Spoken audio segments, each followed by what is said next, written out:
ఢిల్లీలో national human rights కమిషన్ని కలిసి రాష్ట్రంలో జరుగుతున్న పరిస్థితులు గురించి ఫిర్యాదు చేసిన రాష్ట్ర వైసీపీ నాయకులు అనంతరం మీడియాతో మాట్లాడుతున్న మాజీ మంత్రి కొండేపి నియోజకవర్గ ఇన్ఛార్జ్ డాక్టర్ ఆదిమూలపు సురేష్ గారు.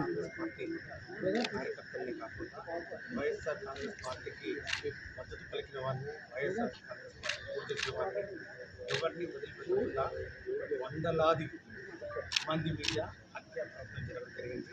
వందలాది మంది చనిపోవడం జరిగింది. కొన్ని వందల మంది మహిళలు అట్లాగే చిన్నపిల్లల మీద కూడా దాడులు చేయడం జరిగింది. కొన్ని వేల సంఖ్యలో మరి ఇల్లీగల్ కేసులు నమోదవడం జరిగింది. వాటిలో చాలా వరకు నాన్ బెయిలబుల్ కేసెస్ చేయడం జరిగింది. అట్లాగే జర్నలిస్టులను సైతం కూడా వదిలిపెట్టకుండా వాళ్ళ మీద కూడా కేసు పెట్టడం జరిగింది. రాజ్యాంగ వ్యవస్థ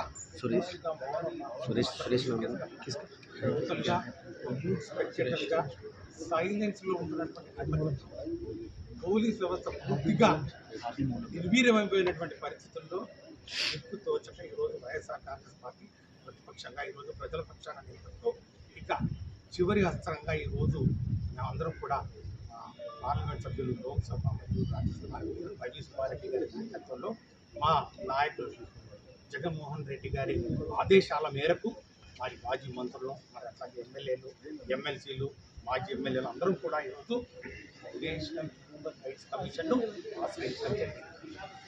వారికి ఒకటి వినియోగించడం జరిగింది. అయ్యా, ఆంధ్రప్రదేశ్ రాష్ట్రంలో ఏం జరుగుతుందో మీరు ఒకసారి గమనించండి. సెక్షన్ 12 ఆఫ్ నేషనల్ ఒక ఫ్యాక్ట్ ఫైండింగ్ కమిషన్ వేయండి. లేకపోతే డీజీపీ, చీఫ్ సెక్రటరీ దగ్గర నుంచి ఒక స్పెషల్ రిపోర్ట్ తెచ్చుకోండి. అక్కడ ఏం జరుగుతుందో మీరు ఒకసారి గమనించండి. ముఖ్యంగా గత వారం రోజుల్లో మాజీ మంత్రుల ఇళ్ల మీద, వాళ్ళ కుటుంబ సభ్యుల మీద, ముఖ్యంగా మహిళల మీద జరుగుతున్న దాడులకు మరి భయపడిపోయి వారు దిక్కుచూచని పరిస్థితుల్లో ప్రభుత్వం తూతు మంత్రంగా నాన్ బెయిలబుల్ కేసులు పెట్టి వదిలేసి మరి వారిని దారి వదిలేసినటువంటి పరిస్థితుల్లో నేషనల్ హ్యూమన్ రైట్స్ కమిషన్ ఈరోజు మేము అడుగుతా ఉన్నాం, దయచేసి వారికి రక్షణ కల్పించండి. ఒక వ్యవస్థను ఏర్పాటు చేయండి. ఈ యొక్క 19 నెలల కాలంలో ఏమేమి జరిగాయి, ఆంధ్రప్రదేశ్లో ఏ విధంగా మానవ హక్కుల ఉల్లంఘన జరిగింది, కాక మా సోదరులు చెప్పినట్టు అనేకమైనటువంటి సంఘటనలు జిల్లాల్లో, రాష్ట్రంలో నలుమూల నుంచి ఎన్నో ఉదాహరణలు చెప్పొచ్చు. మరి ఈరోజు మేము ఒకటే డిమాండ్ చేస్తున్నాం, ఎవరైతే బాధితులు ఉన్నారో ఆ బాధితులకు కాంపన్సేషన్ అందించాలని చెప్తా ఉన్నాం. ఈరోజు ప్రధానంగా మరి చైర్మన్ గారికి ఈ యొక్క రిప్రజెంటేషన్లో వీడియోస్తో పాటు అట్లాగే ఫోటోగ్రాఫ్తో పాటు వారికి చూపించడం జరిగింది. వారు అవన్నీ మరి సాధారణంగా విన్నారు, అవన్నీ కూడా చూశారు.